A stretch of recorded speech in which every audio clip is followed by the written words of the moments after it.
జగన్ ఢిల్లీ ఎందుకు వెళ్తున్నాడు? మొదటిగా ఒక 3 కారణాలు మనం మాట్లాడుకుందాం. మొదటి కారణం, ఢిల్లీలో కాక్రోజ్ జనతా పార్టీలు ఆందోళన చేస్తున్నారు. జగన్ తనను తాను కాక్రోజు అనుకున్నాడు కాబట్టి కాక్రోజ్ జనతా పార్టీ వాళ్ళకి మద్దతు ఇవ్వడానికి వెళ్తున్నాడా? లేదు, ఖచ్చితంగా కాదు. అంత దమ్ము జగన్కి లేదు. కాక్రోజ్ జనతా పార్టీ వాళ్ళకి మద్దతు ఇస్తే మోడీ గారికి కోపం వస్తే ఏం జరిగిందో జగన్కి బాగా తెలుసు. అందుకని ఈ రోజు వరకు కాక్రోజ్ జనతా పార్టీ వాళ్ళ ఆందోళనకి, విద్యార్థుల సమస్యలకి మద్దతు ఇస్తున్నట్టుగా జగన్మోహన్ రెడ్డి ప్రకటన జారీ చేయలేదు.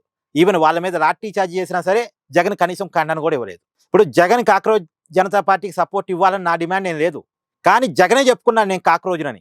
మరి తన కాక్రోజునని చెప్పుకున్నాడు కాబట్టి అదే కాక్రోజులు ఢిల్లీలో ఆందోళన చేస్తుంటే మరి మద్దతు ఇవ్వాలిగా, వాళ్ళకి సంఘీభావం చెప్పాలిగా. ఎందుకు చెప్పట్లే? బీజేపీకి జగన్ కట్టు బానిస కాబట్టి. ఇది నెంబర్ 1. అలా చేసే అవకాశమే లేదు, ఎందుకంటే బీజేపీకి కట్టు బానిస. నెంబర్ 2, ప్రజా సమస్యల గురించి మాట్లాడటానికి మోడీ గారికి, అమిత్ షా గారికి వినతి పత్రం ఇవ్వడానికి. ఇది కూడా నమ్మలేం. ఎందుకంటే ప్రజా సమస్యలు అంటే ఆంధ్రప్రదేశ్లో ఉన్న సమస్యలు అనుకుంటే, ఆంధ్రప్రదేశ్లో ఎవరు అధికారంలో ఉన్నారు? ఎన్డీఏ కూటమి. కేంద్రంలో ఎవరు అధికారంలో ఉన్నారు? ఎన్డీఏ కూటమి. అంటే రాష్ట్రంలో ఎవరైతే అధికారంలో ఉన్నారో కేంద్రంలో కూడా వాళ్ళే అధికారంలో ఉన్నారు. మరి రాష్ట్రంలో కూటమి సమస్యలు పరిష్కరించినప్పుడు అదే కూటమి కేంద్రంలో ఎలా పరిష్కరిస్తుంది?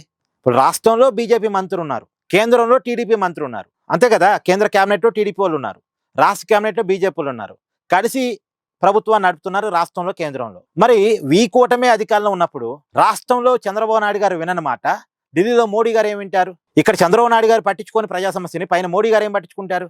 లేదా అమిత్ షా గారు ఏం పట్టించుకుంటారు? అయినా ఇంకోటి, అసలు ముందు ప్రజా సమస్యల మీద గల్లీలో పోరాటం చేయాలి. ఇప్పుడు ఇక్కడ ఏమైతే ప్రజా సమస్యలు ఉన్నాయో వాటి మీద గల్లీలో పోరాటం చేస్తే ఢిల్లీ దాకా వినపడింది. ముందు గల్లీలో పోరాటం ఎక్కడ? ఒక ప్రజా సమస్య మీద జగన్మోహన్ రెడ్డి గల్లీలో పోరాటం చేస్తున్నాడని చెప్పండి నాకు. కొత్త పెన్షన్ల కోసం పోరాటం చేశాడా? ఆరోగ్యశ్రీ పథకంలో లోటుపాట్ల మీద ఏమైనా పోరాటం చేశాడా? లేదు ఇంకేదైనా ఒక ప్రజా సమస్య మీద పోరాటం చేశాడా? లేదు కదా. ఎక్కడన్నా జగన్ ధర్నాకు కూర్చున్నాడా? ఎక్కడైనా ఒక దీక్ష చేశాడా జగన్మోహన్ రెడ్డి? ఏమీ లేదే. గల్లీలో పోరాటం లేకుండా ప్రజా సమస్యల మీదకి ఢిల్లీకి పోవటం ఎందుకు? ప్రజా సమస్యల కోసం అయితే జగన్ పోవాల్సింది ఢిల్లీకి కాదు, గల్లీకి. ఎందుకంటే సమస్య ఎదుర్కొనేవాడు గల్లీలో ఉన్నాడు, ఢిల్లీలో లేడు. సమస్య ఎదుర్కొనే వాళ్ళతోటి పోరాటం చేస్తే, గల్లీలో ఉన్నోడు తో కలిసి పోరాటం చేస్తే ఢిల్లీలో ఉన్నోళ్ళు కూడా దిగి వస్తారు. అది సెకండ్. మూడోది, తన కోసం, తన కేసుల కోసం. ఇది నిజం. అనుమానం కూడా ఇదే. ఎందుకంటే జగన్మోహన్ రెడ్డి గారి మీద ఈడీ ఒకటి, అంటే మద్యం స్కామ్ ఒకటి నడుస్తుంది కదా, ఆంధ్రప్రదేశ్ మద్యం స్కామ్. అంటే పాత కేసులు కాదు, పాత కేసుల్లో జగన్ సేవ్ అయ్యి ఉన్నాడు. ఎందుకున్నాడు? బీజేపీ కట్టు బానిసగా ఉన్నాడు కాబట్టి. అదే అంటే మొన్నటిదాకా జగన్మోహన్ రెడ్డి చేతిలో 23 మంది ఎంపీలు ఉన్నారు. ఆ 23 మంది ఎంపీలని బీజేపీకి అప్పట్లో తాకట్టు పెట్టాడు. అప్పట్లో ఎన్డీఏ కూటమిలో టీడీపీ లేదు.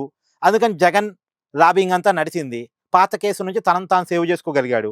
లోక్సభలో 23 ఎంపీలు ఉన్నాయి, రాజ్యసభలో 13 ఎంపీలు ఉన్నాయి. ఇవన్నీ బీజేపీకి అవసరపడతా ఉన్నాయి. ఈ జగన్ కూడా తన అవసరాలు తీరుస్తూ, అంటే బీజేపీ అవసరాలు తీరుస్తూ వచ్చాడు. జగన్ పాత కేసులో సేవ్ అవుతూనే ఉన్నాడు. అందరికీ ఉన్న అనుమానం ఇదే. ఇప్పుడు కూడా ఆంధ్రప్రదేశ్ మద్యం స్కామ్లో ఈడీ నోటీసులు రావచ్చు, ఈడీ విచారణకు పిలవచ్చు అని ప్రచారం జరుగుతున్న సమయంలో తనని నోటీస్ ఇచ్చి విచారణ పిలవకుండా, ఎందుకంటే జగన్కి బాగా తెలుసు మిగతా కేసులు వేరు, లిక్కర్ స్కామ్ వేరు.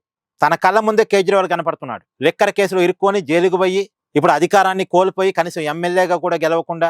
అంటే మిగతా కేసులో జైలుకి వెళ్తే సానుభూతి వస్తుంది, కానీ లిక్కర్ కేసులో జైలుకి వెళ్తే సానుభూతి కూడా రాదు. అది జగన్కి బాగా తెలుసు. సో లిక్కర్ కేసులో తన దాకా రాకుండా తనను తాను కాపాడుకోవటానికి జగన్ ఢిల్లీ టూర్ పెట్టుకున్నాడా? ఇప్పటికైతే చెప్తున్నారు మోడీ అపాయింట్మెంట్ లేదు, అమిత్ షా అపాయింట్మెంట్ లేదు అని చెప్తున్నారు.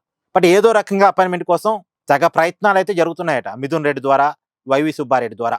ఇప్పుడు డైరెక్ట్గా జగన్ రంగంలో దిగి పార్లమెంట్ దగ్గర అయినా సరే కొద్దిగా 2 నిమిషాలు, ఒక 5 నిమిషాలు అని అడిగి ఏదోటి కలిసి, మీకు ఇంత ఉపయోగపడుతున్నాను కదా, నాకు కొద్దిగా చూడండి, మరి ఏదో అడుగుతాడేమో మరి మేబీ. సో మనం 3 రకాలుగా చర్చించాం. ఒకటి, నిజంగా బీజేపీకి అంత బానిస కాకపోయి ఉండుంటే జగనే నన్ను కాక్రోజ్ అని చెప్పుకున్నాడు, కానీ కాక్రోజ్ జనతా పార్టీ పోయి మద్దతు ఇవ్వాలి. అది చేయలేడు. ఎన్డీఏ వ్యతిరేక పక్షమేగా వైసీపీ, ఎన్డీఏ కూటమిలో అయితే కాదు కదా. ఎన్డీఏ వ్యతిరేక పక్షమని నిరూపించుకోవాలి, అది నిరూపించుకోలేడు. కాబట్టి తన కేసుల కోసమే వెళ్తున్నాం. అంతేగా. మీ అభిప్రాయాన్ని కూడా కామెంట్ చేయండి.